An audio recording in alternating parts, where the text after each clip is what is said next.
Andrew Pariano, how many coaches have been before you at Northwestern? Northwestern University? How many coaches have preceded you? Not many. I would say 5. One of them is Ken Kraft. Yes. One of them is Tim Sezesky. Right. Tom Jarman. Tom Jarman is another one. He's with the Big Ten as an institution, right? Right. Now, let's talk about Tim. When he called you up and said, "Hey, we're going to make that move. You're going to be an associate head coach." Yep. Handing over the reins is a pretty special deal to you. You and I talked about that. Yeah, opportunity, whether it was going to be here or wherever that was. Take me back to that moment. I remember the phone call I got from you, but take our listeners, our viewers, back to that moment. What that was like, knowing you were going to be the next head coach of Northwestern University. Well, it was exciting. Tim was my coach here, so there was a good relationship from the get-go, and he mentored me. He was great when I was a student athlete here, so it seemed like a natural fit. And then he staying on staff was just it was a much needed move, and it's been great. So he's Tim is Northwestern University, just like Ken Kraft is Northwestern University. He's got 32 years of experience with the Midlands as a competitor, a coach, administrator, setting up mats, taking down the chairs, yep. All of that. And you and I have talked about this. Now that ball is being ceremoniously put into your court, being handed off to you. Right. 50 years this year. It's significant in the world of sport, let alone the world of wrestling. And it's being put into the hands of Drew Pariano. Well, let me tell you this. The mat setup is all Tim Sezesky. The arena setup is all Tim Sezesky. The head table is all Tim Sezesky. So I don't know if I'm taking over the reins in that regard. I'll prepare the guys. And a lot of times if you can't find me at Midlands, I'll be down here with our guys. So Tim can set that arena up with his eyes closed. It's pretty amazing. And Tim will be doing the mat setup at Midlands till he's 115 years old, I think. So as much as an honor as it is to be the head coach of Northwestern, and a great job, and then also to be the university's head of the event, it can play into each other. In other words, there can be it can be very difficult to do both, and we talked about that. So, is it easier for you knowing that you don't have to take everything on? You can still be a head coach during the most important tournament of the year until you get to the NCAA's. Absolutely. I mean, we were second as a team last year. Yeah. This year, obviously, we want to win. We want to win our own tournament. We want to win it in the 50th year. There's some great teams coming back, but Tim and the entire staff and everybody that does Midlands allows me the opportunity to coach. And that is extremely important because it is about our guys. It's about our guys winning Midlands titles. Your performance as an assistant, now head coach, has included the careers of Jake Herbert, Brandon Preeson, Welch, and those are just 3 that stand out to me in my head. I know there are others, and there are some academic superstars in there as well that have helped you in the team's performance overall on campus. All this comes together at a very good time for Northwestern, specifically inside the Big Ten. As you grow now into your tenure, you're becoming a more seasoned veteran within the Big Ten. Is this becoming fun for you yet? Have you discovered the fun part? Yeah, I think this fall, this preseason has been a lot of fun. Watching guys develop, watching guys like Welsh take a leadership role with the team. When 5 years ago, you're like, Jason Welsh, you're going to have to be a captain of the Northwestern University wrestling team. I'm not quite sure what he would say about that. Now he relishes that role. You have guys like Mike McMullen, 3rd in the country as a freshman. I mean, it's pretty hard not to be excited every morning when you wake up. And we get to work with elite level guys every day. they're making each other better, and we have 8 freshmen. So there's a lot of learning going on right now. So in answer to my question, are you having fun yet? Yes. You are? Sure. Okay. I just want to make sure, because at times it seems like the pressure of the world is on each and every one of our coaches. There is some pressure to win, and I like the fact that Jim Phillips, our AD here, expects us to win. So I wouldn't have it any other way. Going back to John Carroll, did you ever think you'd be here doing what you're doing today?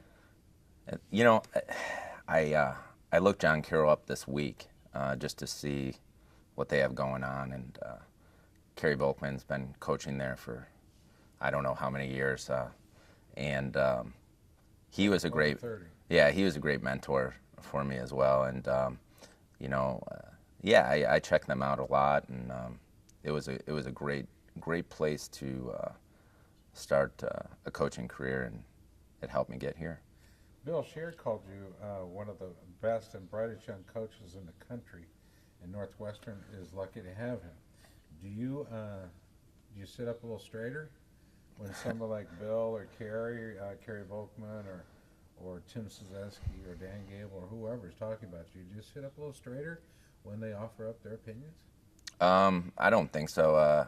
Driving to work a couple days ago, I was just thinking about how I'm rarely satisfied. So I'm always thinking, what do we need to do better? So I guess in the back of my mind, I'm always thinking, what's the next step? So those are really nice comments by legends in our sport, but I'm always looking for what we need to do next. And what you need to do next is continue your great track record of recruiting, right? Yeah, we're going to hit that hard, and it's a never-ending process now. It's there's kids that are visiting campuses that are freshmen in high school making unofficial visits now.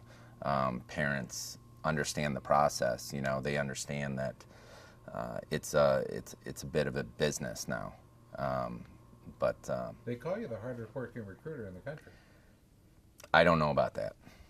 I think there's a lot of hard working recruiters out there. I could look down the roster and find a whole lot of folks that aren't coming anywhere close to the many hours that you're putting in, the results you're getting. Well, I think the staff here has done a great job this year with recruiting, and it falls on my shoulders, but it's a good process. Let's talk about the Midlands, the 50th edition. There have been a whole lot of folks that have wrestled in this event, but I have my notes here. Over 9,000 competitors, 9,356, and of them, only 318 champions. Right. That tells you, I think, something about how special this event is. You and I have talked about this. It wasn't always an invitational. It was more of an open. Then it became so popular that they had to make it an invitational. Does it continue in your mind, in your eyes, does it continue as an invitational for the foreseeable future because it has had a track record of success? Yes. I'm upstairs fielding emails on Midlands daily. And, a lot of Division II, Division III national champs won in, that goes in addition with the great field we have. I think that Midlands will continue to evolve. I think it will adapt with the times. And I think it's great that we allow red shirts to compete. We allow post-grads to compete, Olympic hopefuls to compete, and there might even be a UFC fighter or two in there this year. If this has been an elite event, and it truly has been in my estimation, does it find that status in its inclusion of athletes or exclusion of athletes?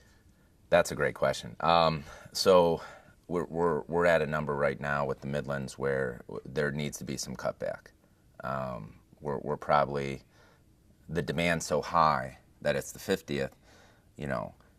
There's guys calling that are like, I wrestled in this thing in 2 decades. I want to make it the third decade, and I'm kind of like, you got to send me some credentials.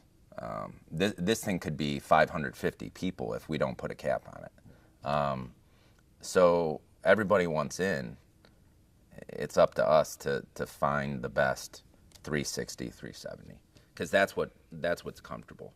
And you have to know we run an NCAA magnitude tournament in a 2-day span with more competitors, as opposed to 3. So fewer volunteers, less staff, smaller facilities.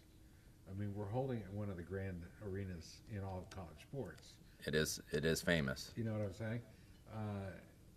And it wouldn't be the same, I don't think, in another building. We would struggle to make it. There's been talk about that, moving it to a more seasoned or a more professional venue, more of like a pro basketball venue, and Midlands belongs in Welsh Shrine. Belongs in Evanston. Yeah, for sure. I was commenting to Jack earlier. I said, I'm not used to driving in. I said, everything looks so different because there are leaves on your trees about this time of year. Oh, yeah. I'm not used to seeing that. No. Everything looks different to me. Sure. But what an experience it is watching the colors change, knowing the Midlands and the days are counting down. Are you counting down the days? Oh, yeah. I mean, we have to look at the schedule, what comes in front. We have 2 guys in the All-Star Classic. Then we go all the way out to Stanford. So you have to look at that. But Midlands is circled. Yeah. It's circled. Yes. I'm trying to remember who said it. I think it may have been Carrie.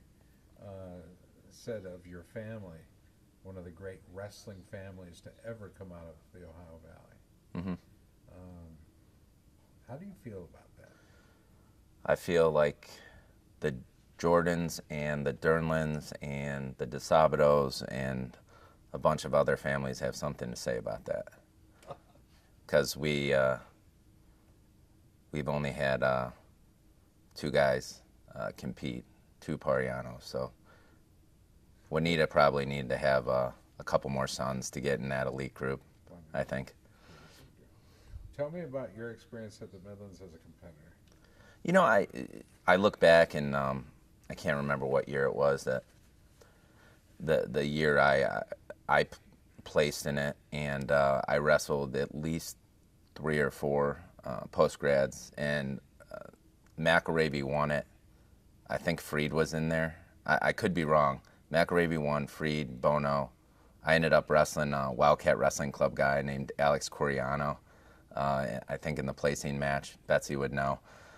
So you look at the names, and there's some awesome names in there. But I mean, I have to sit next to Tim in the office every day. This guy's won 5 Midlands titles, and I'm the guy that competed in like a few of them, So it's pretty awesome.